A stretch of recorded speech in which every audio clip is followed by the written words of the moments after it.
I'm going to give you 5 more years, okay? I turned 80 in November. It was the day before deer hunting started, so I had it all figured out. I was going to turn 80. Saturday, I was going to shoot my big buck, and then I was going to hunt. And on December 1st, we were going to celebrate our 62nd wedding anniversary. We were going to be at my son Eric's church. We were going to close it out, and I was going to keel over right there. I was 80 years old. And this doesn't, honestly, I did feel that I was going to catch, I didn't have anything planned. I was retiring from everything, and I didn't have had anything planned for December 2nd. If I wake up on December 2nd, then I got to put up Christmas tree lights and like that. Well, ironically, I actually felt that I was going to have a heart attack. I was having problems. I get worn out real easy when I would do things. And I felt that I was going to have a heart attack. And, if you're not in a good spot, you're going to, that they can catch you. They don't do anything about it until after you have one, Well, I'm deer hunting, and I'm way back in the field. My daughter and her husband's got a farm up by Bloomer, and I have a little Kawasaki mule side by side. We don't really hunt, we ambush. We have a little shooting shack. I drive up there with my mule, park it in behind it, and I sit in the shack and drink coffee and my soup and stuff like that. Well, I got ready to go back, and my mule wouldn't start. And I'm having to walk back to the building, which is only about 3/4 of a mile, but I had all my hunting stuff on, and I said, by the time I get back there, I'm going to have the heart attack, I'm going to be all over with. I got back there, and I wasn't even breathing hard. My heart wasn't pounding. And I thought, oh, no, maybe I got to live longer. And so actually, from that time till now, my health has improved drastically. Think about it. If you felt you were going to die at a certain time, and there were a couple other times that I thought that I was going to die, and God kept me on and all that kind of stuff. I remember my dad when he turned 90, and he said, Bible says 70, and if by reason of strength it be 80. He said, what about me? I'm 90 years old. And I said, maybe even God doesn't want you. And I thought maybe that's the thing with me, So, but the truth was, I'm going to keep on doing it. So I told the board of Baptists for Life that I would keep on doing it 2 Sundays a month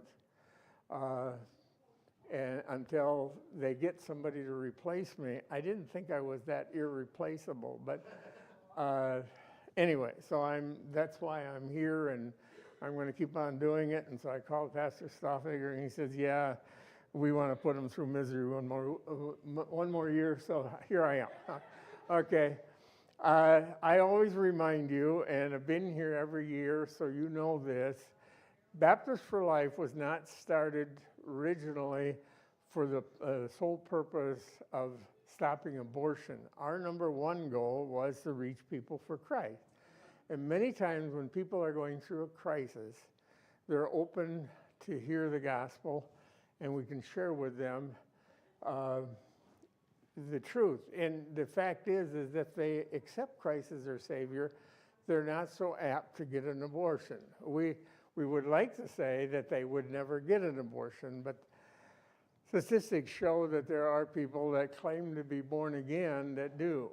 And it is a sad thing, but it does happen. What time did you want me to stop? Right now, huh? What?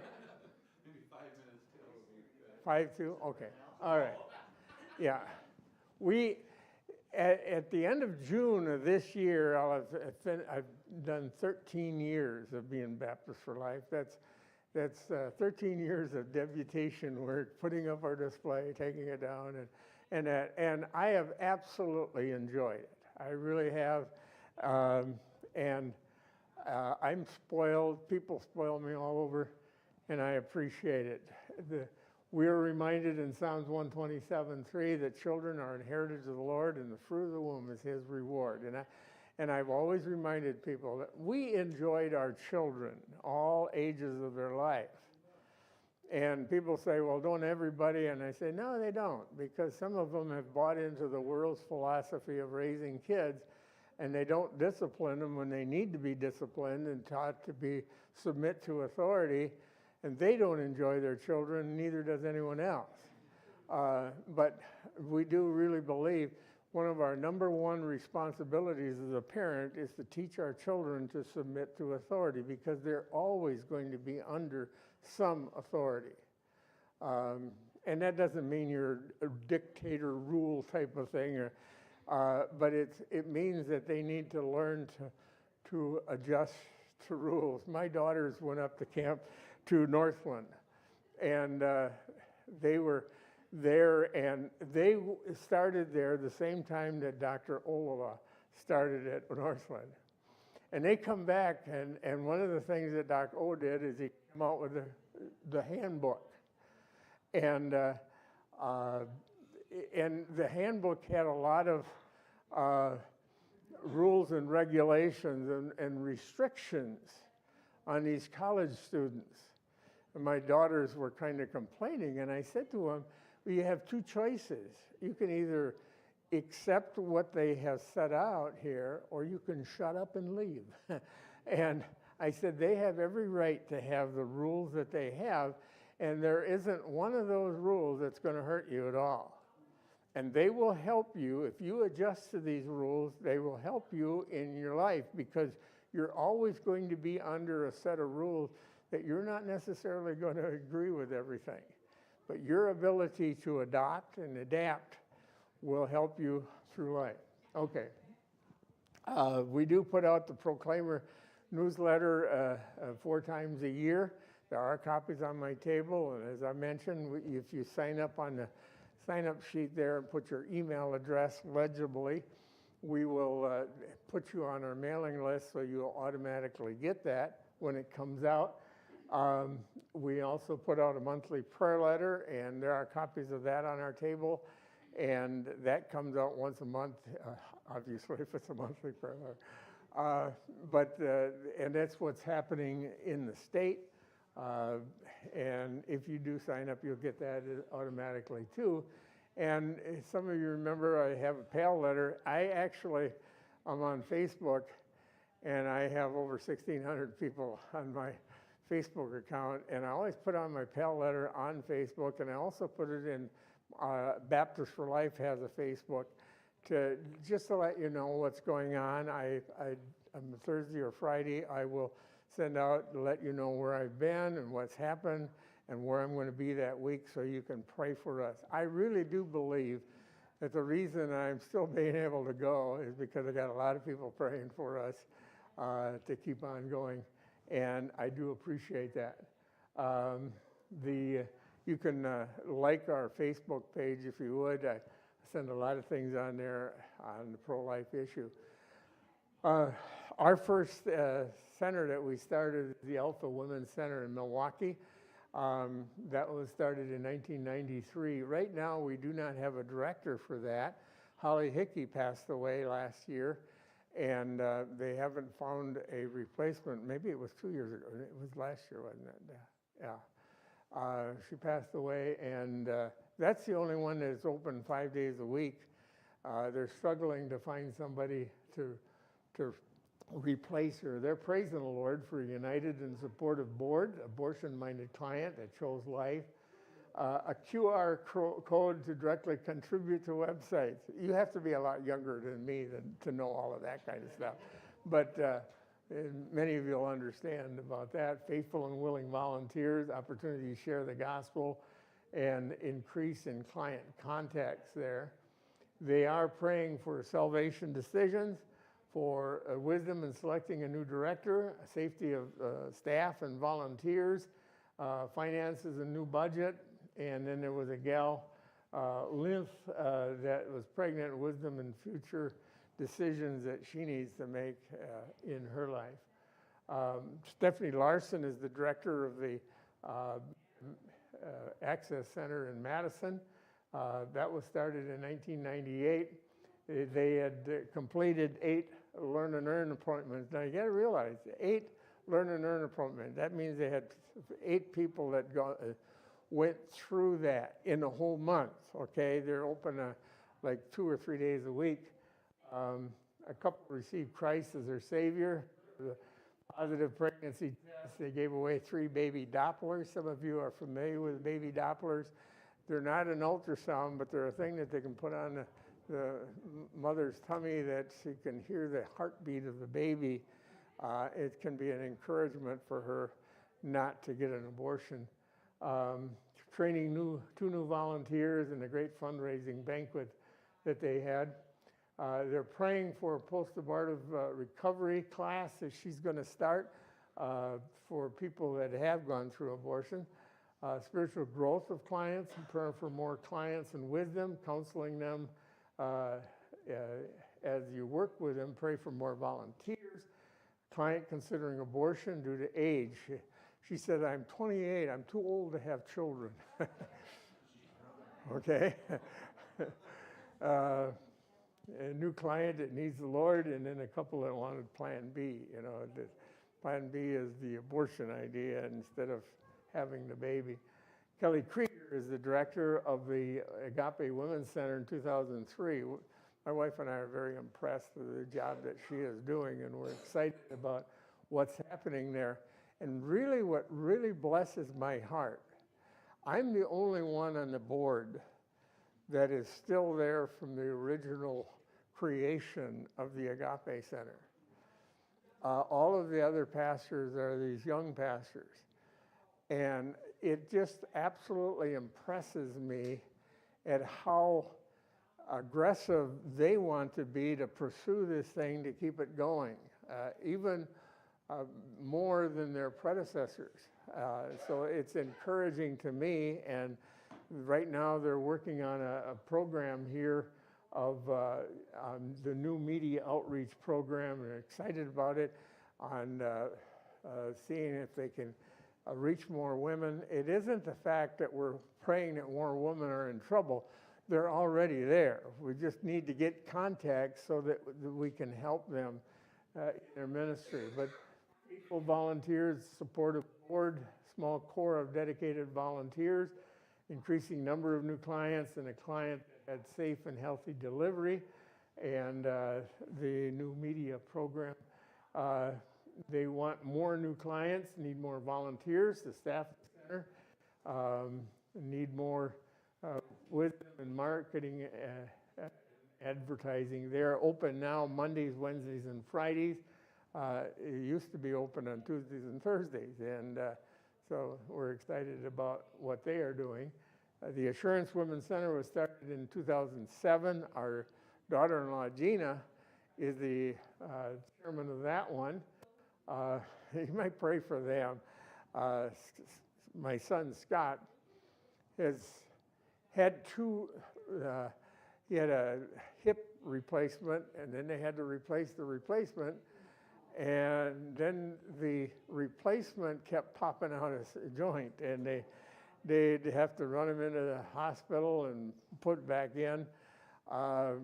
Here a couple weeks ago, he was down in his basement getting a book, and it popped out.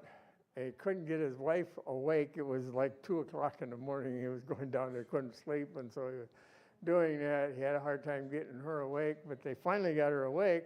Well, then they couldn't get him back up the stairs. It had popped out, and they had to actually put him out to get him up the stairs. They finally did operate on him this last week, and they just put in changed some of the parts. They didn't replace it, but changed some of the parts. But you might pray for them. And of course, Gina has some health problems too. praising the Lord for spiritual growth of current clients, increase in clients, faithfulness of volunteers, and exciting Bible studies with their clients, and faithfulness in new and past clients to become more faithful, and spiritual growth of new believers, continued safety and prayer and safety and health for our volunteers and protection of the center, more volunteers that are needed in client considering abortion.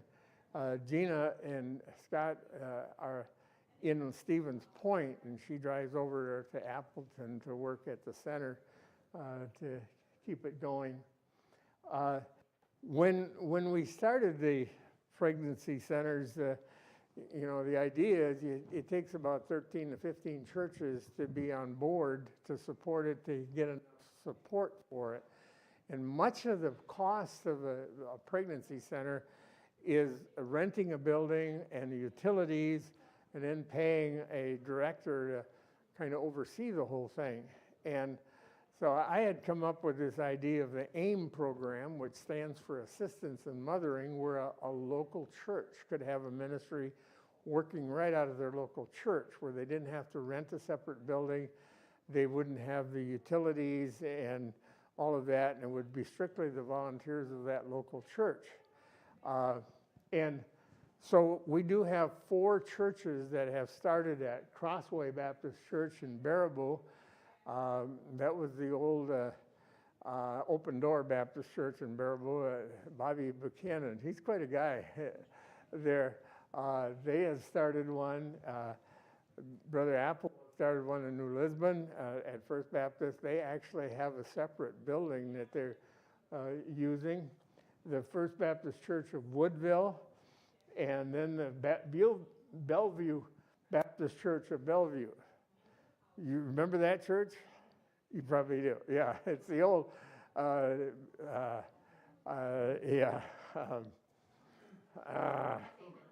Beth Haven Baptist Church, where the Blanks were.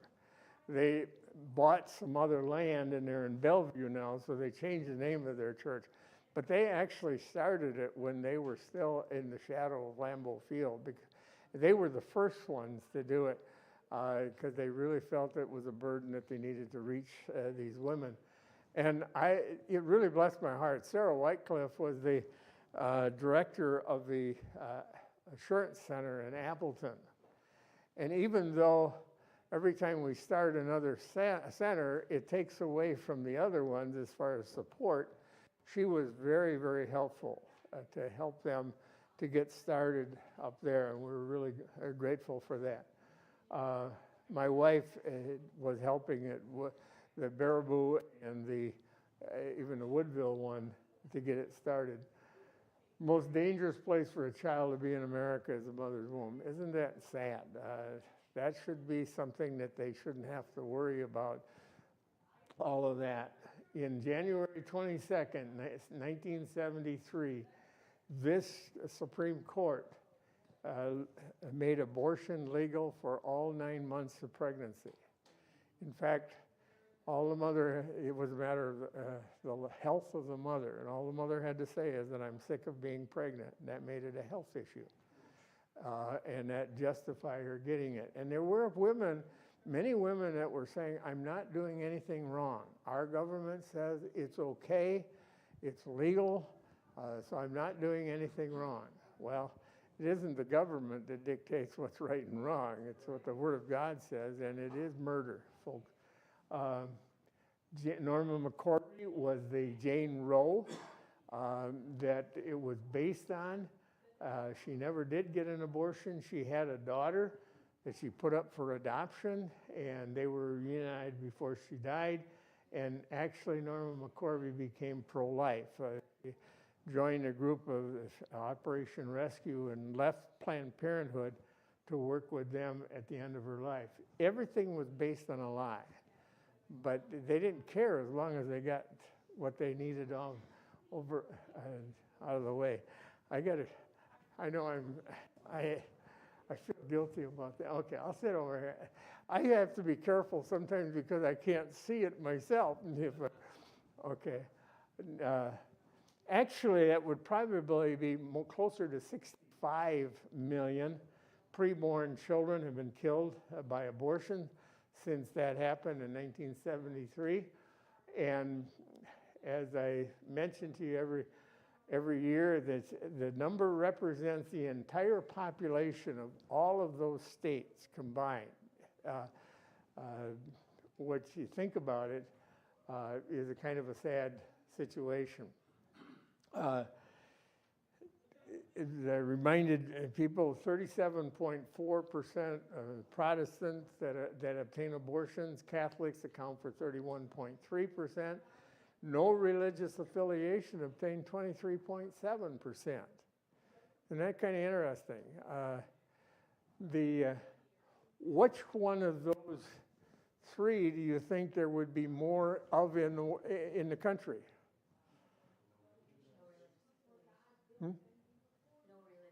Yeah, no religious affiliation should be the largest group, and you would think that they would be the largest percentage of people. But it's more Catholics and more Protestants percentage-wise. But the sad one is this: 18% of all abortions are performed on women who identify themselves as born-again evangelical. That's why I say, even though we say, well, if they get saved, they won't get an abortion, but that's not necessarily true. And sometimes we'll say one thing, but we don't do it. In my experience of over 50 years in the ministry, there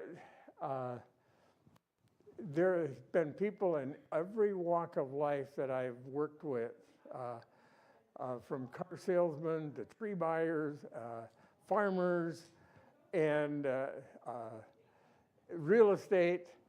And there are people that claim to be Christians and faithfully go to church.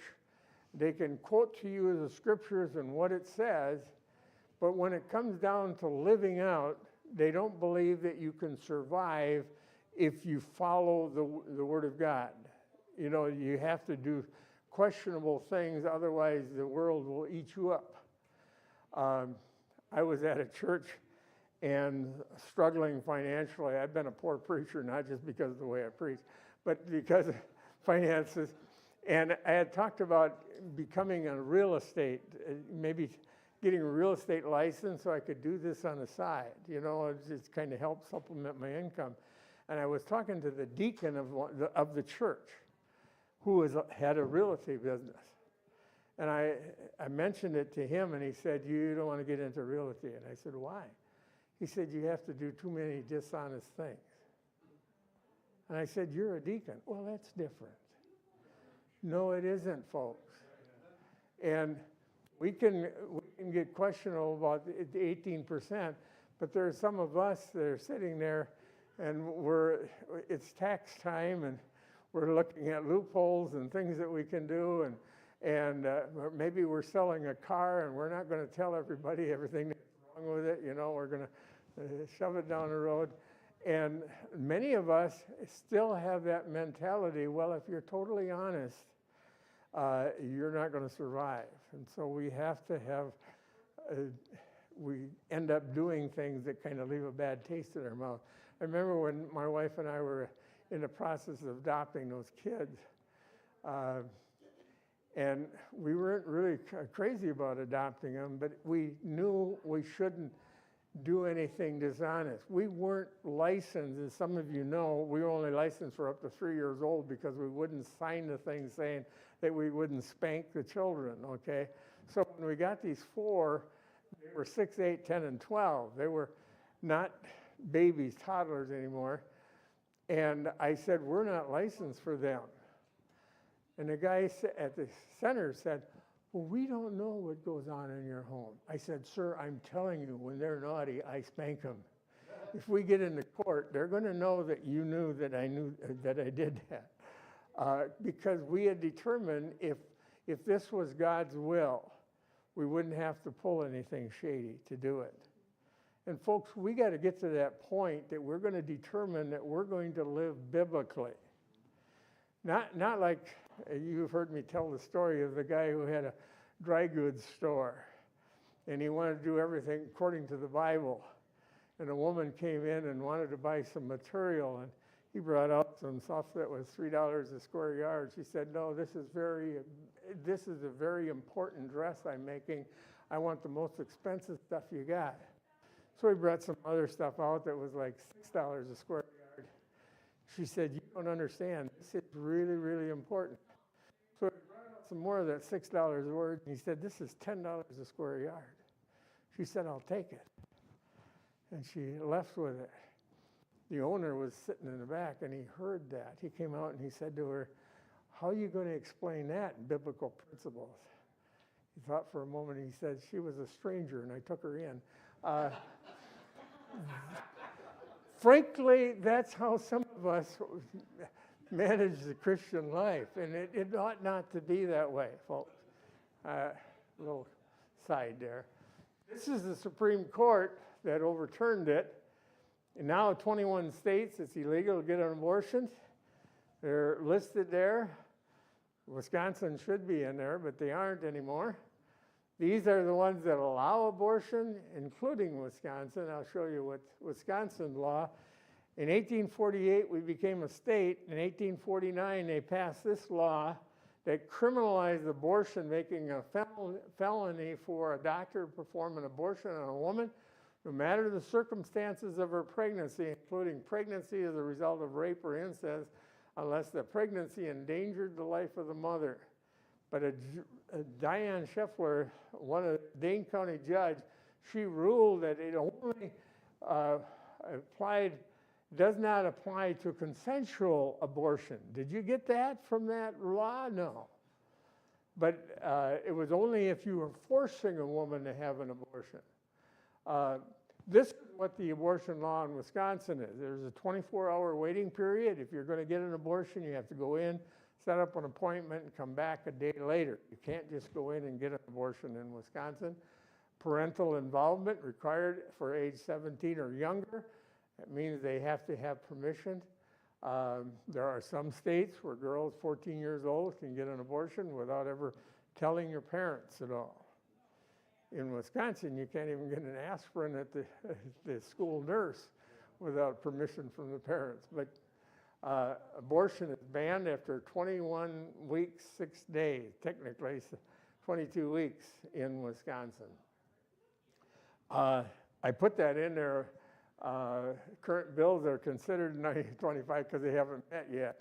And as soon as they come out, I'll put that up so you can be aware of what's going on.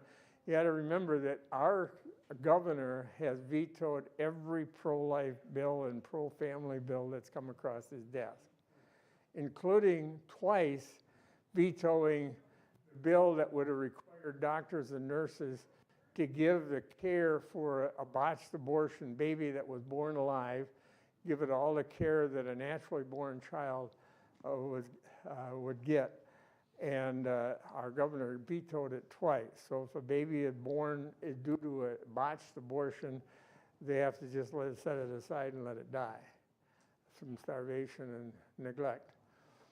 And now, the thing that comes up is we say, how in the world does a baby survive getting all cut up? Well, right now, the RU486 pill is what the way of choice for a lot of women, where they take this pill and it causes them to miscarry the baby. That fails a great percentage of time. I've heard as high as 11% of the time the baby ends up surviving that and coming out alive. And so they're supposed to just set it aside and let it die. The Bible's clear that life begins at conception. Before I formed thee in the belly, I knew thee, and before thou camest forth out of the womb, I sanctified thee, and I ordained thee a prophet unto the nations. That's what God said to Jeremiah.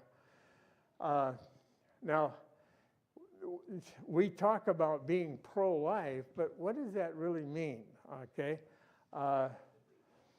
I believe there are certain things, and I preached the message for the rally for the Access Center down in Madison. And I shared with them how we became pro-life and how God had to work on us in each one of these steps to where we surrendered to allowing God to be in charge. One of them was God be in charge of our family. There's some of us that believe if we leave that up to God, He'll give us more children than we can handle, and we know better than God what we can handle, and so we're not going to leave that up to God. And I tell people that we had intended to have 3 kids, and Martha was born. She came out with a smile on her lips and a pill in her hand. At that point, we decided it was God that had to choose how many more we had, and then we had Eric and Tricia. After that, we got involved in foster care. That was something that the Lord just thrust upon us. I wasn't excited about it. That was more of my wife's idea. God had to work in my heart, and it was through a message that I preached that God convicted my heart. You know, I should wear earmuffs when I preach, I guess. But, and surrendered my heart to that. We got involved in respite care. It's another way that you can be pro-life in helping, because the welfare system says you can't spank your children. Sometimes parents need a break from their children. How many of you had to do that, huh? Not yeah. The truth is, if they were to allow them to correct their children, they wouldn't have that problem. But they give them 2 days a month off, and that's one thing that you can get involved in and provide a home there or adoption, and then also caring for the aged. We got to do something, not just talk about it. Oftentimes we're always advocating that we're pro-life, but when the rubber meets the road, no, we're not going to do anything. Or we say things like, I don't think I'd enjoy that. You know, that always aggravates me. Okay, what's that got to do with it? Okay. Pro-life in your local church. Sometimes you can be offered to babysit somebody in your church that needs a break. And being a nursery worker. It is a sad thing when a mother comes to church and spends all of her time in the nursery and never gets to hear the messages, or only hears it, you know, you have a sound system in the nursery and that. But being somebody there to help her, okay, Sunday school teacher, bus outreach worker, or Bible studies, getting involved in other people's lives, investing in them, how you can get involved in your community, helping at a daycare, ministering at a local nursing home, chaplain for different functions. You know, as you know, I did step down from that. I am not going to be doing the chaplaincy at the 2 racetracks. Didn't find anybody to replace me there either, okay? But it's amazing at how many different things are now having chaplain services. Businesses that are having somebody there to minister, and it's something that you can get involved in. Witnessing to people, supporting local pro-life organizations. Each of us has a pro-life ministry. There's something that helping other people live, or living so as others can help us. One of the things that I learned in being a pastor for a long time is there are people that are helping other people, but all of a sudden they get to the point of where they need to be helped. And you know, they always say it's more blessed to give than to receive. It's a whole lot better to be able to help somebody else out than it is to get in a place where people have to help you out. We talk about someone driving to the doctor or something like that. And maybe you've gotten to the point to where you can be a ministry to somebody else by allowing them to help you. We don't think of that. Okay, we're always thinking about helping other people. Everyone has something they can do to help others live. And we ought to think about that. My wife and I pray every day in our devotions. And one thing that we always say, Lord, give us an opportunity to make somebody's day a little better. Or to, if you read my things on Facebook, make their day a little lighter.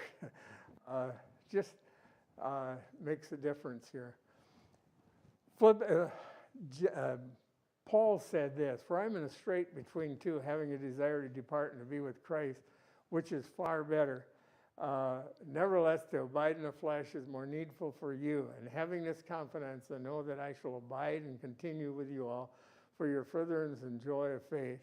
So God didn't take me home, so I'll just keep on aggravating people for as long as he keeps me alive. I'm going to skip over the rest of it because there's a video I'd like you to see at the end here. I dealt with too many things here. And do we really know when life begins? Some people think that it is a complete mystery, and therefore abortion should be allowed. They reason that a fetus is not a person, or is somehow not a real human being, or is just a potential life while in the mother's womb. But there are two problems with this kind of reasoning. First, even if it were true that we did not know when life had begun in the womb, that would be an argument against abortion. Imagine you go hunting with a friend, and the two of you become separated. You see some rustling in the bushes ahead, but you don't know if it's a deer or your friend. Would you shoot? That would be criminally reckless if you did, because there's a chance that behind that bush is a human life. In the same way, if there is a possibility that there is a human life in the womb, it would be reckless to kill that life. But that's where we find the second flaw in this reasoning. It's not merely possible that a human life has begun in the womb. It is a scientific certainty that life begins at fertilization. At the moment a sperm fuses with an egg, known as fertilization or conception, a new unique human being that is genetically distinct from both parents comes into existence. Gender, ethnicity, hair color, eye color, and countless other traits are determined at that moment. This genetic blueprint remains the same for his or her entire life. After conception, a developing baby grows at an extremely rapid pace, especially within the first trimester. The baby's heart begins to beat in the 6th week of pregnancy, which is only a little over 3 weeks from the moment of conception. A new study found that the first heartbeat may occur even sooner, as early as the 5th week, which is about the same time a mother discovers she is pregnant. The baby's lungs and digestive system are also forming. At 8 weeks, human brain activity can be recorded. In fact, the human brain will continue to develop and mature even after birth and well into the person's 20s. At 12 weeks, the tiny child can swallow, scrunch hands into little fists, touch his or her face, and scratch his or her head. The baby's fingers and toes are also complete with nails. Fingerprints are developing by 14 weeks. At 18 weeks, the baby's ears can even hear music and recognize their mother's voice. Between 18 and 30 weeks, doctors can treat preborn babies while still inside the womb with life-saving therapies and repair significant defects for certain diseases. And at 22 weeks, or even sooner, it is possible for babies to be born and survive outside the womb. It is also a fact that preborn children exhibit behaviors that we do on a daily basis. They smile, feel pain, cough, yawn, hiccup, respond to sound and light, sleep, and possibly even dream. Some researchers have even shown that babies may cry while in the womb.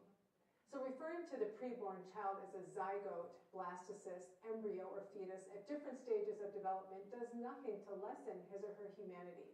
Those are just ways of referring to age, no different from the terms infant, toddler, adolescent, or adult. It is also false for some to call the preborn child a parasite or consider him or her as nothing more than a blob-like sea cucumber. First, parasites are different in species from their host, and if a fetus were a parasite, then the mother's immune system would attack it. Instead, the mother's body undergoes dramatic changes to specifically provide nourishment and nutrients to her child. Even pro-choice atheist philosopher Peter Singer admits that there is no doubt that from the first moments of its existence, an embryo conceived from human sperm and egg is a human being. And there are thousands of biology and embryology textbooks, modern DNA studies, medical dictionaries, science professors, and medical researchers that all confirm that life begins at fertilization.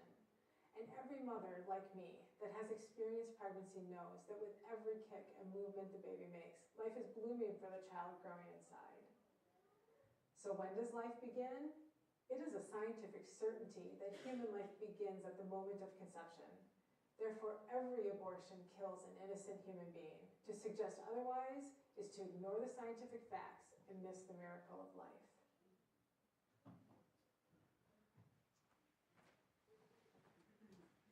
Thank you, Brother Burrow. Thank you so much for being here. And what a wonderful ministry. And praise the Lord for the work that they're doing. All right, we're going to dismiss and get ready for our morning service.